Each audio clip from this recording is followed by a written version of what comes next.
Thanks, Elena. So 3, 2, 1, and you're on.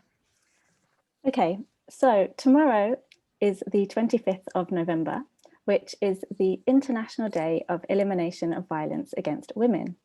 And I thought I'd mark the occasion by doing a speech about the day and about what it means. And this year is a particularly important year because it marks 25 years since the Beijing Declaration and Platform for Action were agreed and signed. And that was done at the 4th World Conference on Women in September 1995. Now that document marked a breakthrough in women's rights and committed 189 countries to advancing towards women's empowerment and equality. However, the routine of marking the 25th of November has dated back much before then. In fact, women's activists have marked the 25th of November as a day against violence against women since 1981.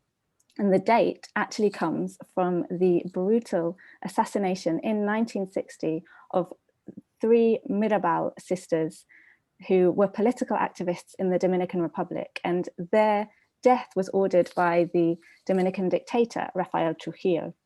So that is why we mark the 25th of November. And it was only in 1999 that the United Nations officially designated the day as the International Day of Elimination of Violence Against Women. And the idea behind the day was to raise awareness of the fact that women around the world are subject to rape, domestic violence, and other forms of violence. The day also sparks 16 days of activism against gender violence, and the 16 days run right through to the 10th of December, which is the United Nations Human Rights Day. And in doing so, it indicates that violence against women is the most pervasive breach of human rights worldwide. Now, every year, the day is given a special theme, and this year, the theme is Orange the World: Fund, Respond, Prevent, Collect. But I'll get back to that in a minute. I wanted to stop on that topic to do a brief parenthesis on why I chose this topic. And the reason I chose it was because I saw that a groundbreaking new report is planned to be published tomorrow to coincide with the International Day of Elimination of Violence Against Women. Now, the report is called the Femicide Census, and it charts for the first time the deaths of women and girls at the hands of men in the UK for a whole decade from 2009 to 2018. And it reveals the shocking fact that for a whole 10 years, since January 2009, one woman has died at the hands of a man every 3 days. Now, that figure has remained the same since January 2009, which is horrifying. And if that wasn't impactful enough, the report has a subheading of, "If I'm not in on Friday, I might be dead," which was a quote taken from Judith Nibbs, who was a mother of 5 and was sadly killed by her husband of 30 years following that quote. So I found this particularly impactful, and even more so because I used to live in Spain, and in Spain they report femicides on the news, sadly, quite regularly. And every time a new femicide is reported, the news reporter will tell viewers that it's the nth femicide that year. So it's very much in the public consciousness how many femicides have happened that year, and the topic is quite made quite public.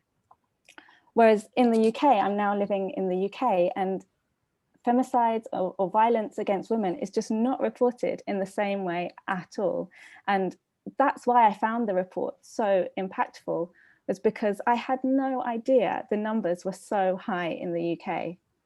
And I found it heartbreaking that the numbers have been so steady for an entire decade. Now, of course, these numbers are not unique to the UK. Around the world, 243 million women and girls have been abused by an intimate partner in the past year. The numbers will actually probably change in 2020, but unfortunately not for the better. The lockdowns that were implemented in response to COVID-19 have trapped women inside with violent partners or family members. And school closures and job losses have left women and girls poorer, left them out of school and out of work. And as a result, they have become more vulnerable to exploitation, abuse, forced marriage, and harassment. In some countries, calls to helplines have increased 5-fold. And this at a time when health service efforts to focus on the COVID-19 response and cuts and redirections in national budgets have led to a decrease in the availability of women's counselling and refuge services. So following on from that, coming back to the theme of the United Nations International Day of Elimination of Violence Against Women 2020, that is why this year it is Orange the World, Fund, Respond, Prevent, Collect. It's orange because the colour orange symbolises a brighter future, free from violence. Fund, to bridge funding gaps.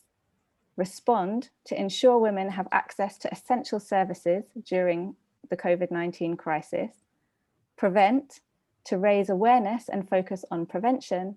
And collect, to collect data that can improve life-saving services for women and girls. Now, the campaign is particularly ambitious this year because of the 25 years since the Beijing Declaration and Platform for Action that I mentioned at the beginning. And the idea is to build up to more ambitious international action and commitments that will hopefully be entered into at the Generation Equality Forum that is scheduled to be held in France and Mexico in 2021. So I think that that event can lead me to end on a more uplifting note, because although the numbers are very depressing and they look to be continuing in a depressing vein, the truth is that a lot of progress has been made since women activists first started celebrating the 25th of November in 1981. Violence against women is now widely recognised as a scourge that needs to be eliminated. It's recognised by national governments, it's recognised by health services, and it's recognised by the police, who no longer just refer to it as a domestic. And currently in the UK, women fleeing domestic abuse are entitled to free rail travel. Another positive. So although the statistics are bleak, the situation is not hopeless. We still have everything to fight for. Thank you.